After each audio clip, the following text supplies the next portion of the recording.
Generator अगर आपने check करना है कि सही तरीके से बैटरी चार्ज कर रहा है कि नहीं कर रहा, तो जो आसान तरीका है और चेक करने का, अगर आपके पास मीटर नहीं है चेक करने का, तो आपके पास एक 10 की चाबी होनी चाहिए, 10 mm की, ठीक है, या 12-13 के mm के बोर्ड लगे होते हैं।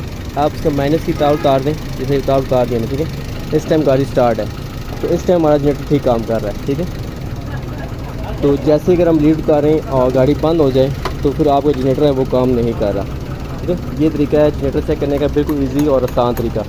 मतलब अगर आप इसकी वायर उतारते हैं, वायर उतार के आप चेक करें कि गाड़ी बंद हो रही है कि नहीं बंद हो रही। अगर बंद नहीं हो रही है तो जो आपका जनरेटर लगा हुआ है बिल्कुल ठीक काम कर रहा है, कोई मसला नहीं है। और अगर बंद हो रही है तो फिर जो आपका जनरेटर है वो काम नहीं कर रहा। तो फिर जनरेटर चेक करने के लिए आप इसका बेल्ट चेक करें, बेल्ट नहीं टूटा हुआ, इसके ग्रिप चेक करें, ग्रिप वायरिंग में इशू तो नहीं है, या जनरेटर के अंदर जो कार्बन है वो कार्बन या कटआउट कोई चीज़ ख़राब तो नहीं होगी जिस वजह से आपका जनरेटर काम नहीं कर रहा। और मीटर के बगैर चेक करने की क्या है वो ये है, आप तार उतारें इसकी, ठीक है। तो क्या, अगर वीडियो अच्छी लगी हो लाइक करें, शेयर करें, सब्सक्राइब करें, फॉलो करें। अल्लाह हाफिज़।